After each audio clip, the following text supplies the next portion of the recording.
level playing field.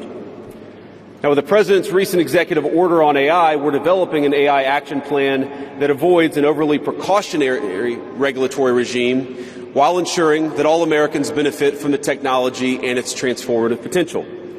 Now, we invite your countries to work with us and to follow that model if it makes sense for your nations. However, the Trump administration is troubled by reports that some foreign governments are considering tightening the screws on U.S. tech companies with international footprints. Now, America cannot and will not accept that, and we think it's a terrible mistake, not just for the United States of America, but for your own countries. The U.S. innovators of all sizes already know what it's like to deal with onerous international rules.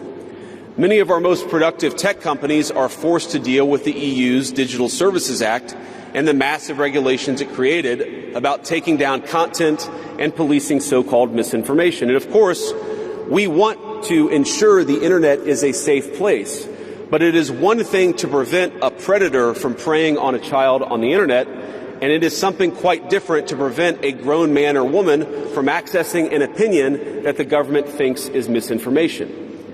Meanwhile, for smaller firms, navigating the GDPR means paying endless legal compliance costs or otherwise risking massive fines. Now, for some, the easiest way to avoid the dilemma has been to simply block EU users in the first place. Is this really the future that we want? Ladies and gentlemen, I think the answer for all of us should be no.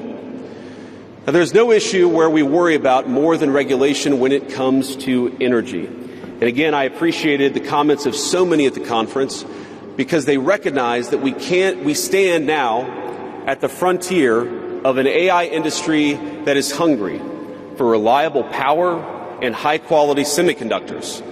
Yet too many of our friends are deindustrializing on the one hand and chasing reliable power out of their nations and off their grids with the other.